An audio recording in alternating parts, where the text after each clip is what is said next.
You mentioned that you're creating this platform where it's laudable enough, where they get to hear our side of the story, the annexation, the not just marginalization, but people being displaced due to the effect of this war, and somehow get to the negotiation table in the end.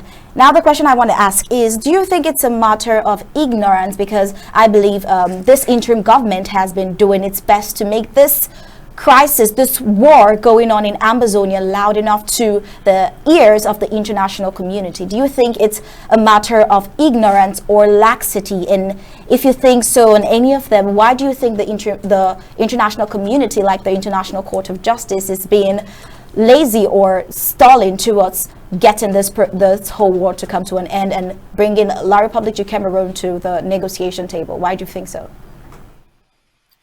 Well, Star, I don't think this is ignorance on their part. These people know exactly what is going on. They have their embassies there. They have their ears to the ground, just like they know what is going on in Ukraine. They know what is going on in Ambazonia, who is doing what to whom. It is this pacha, as they say, in the international community. Our independence was promised us 61 years ago and not granted. And it took us all these years, all these decades, to make people see to it that this is a major injustice on the international scale. Things have happened where people did not have to die or suffer that long for independence to be granted to nations. Nations have been split by the UN, where people were granted independence without even prior having independence or autonomous status like we had. We have had a series of prime ministers in the 50s and the 60s, Ndula, Foncha, Joa, and even the hand-appointed prime minister afterward by La République. East Timor had its independence without going through the situation that we had.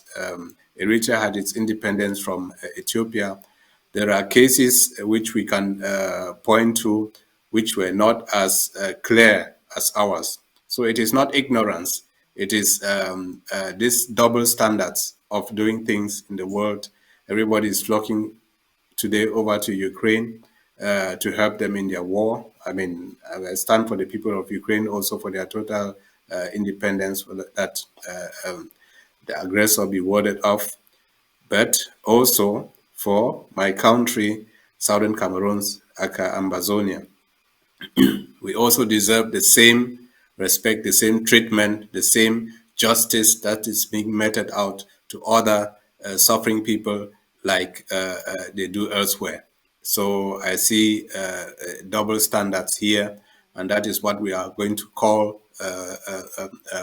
upon the world to know and to pay attention, and then to really see to our case in a new light. We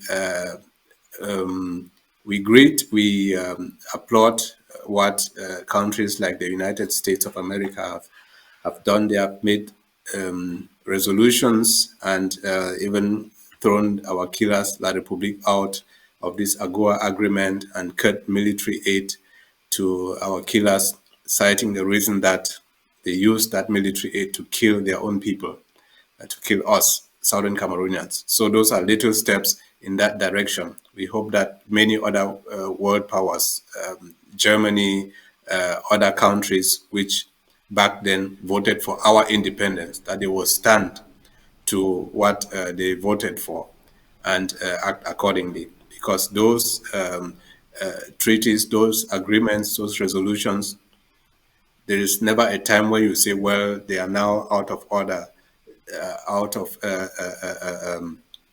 they are no more valid.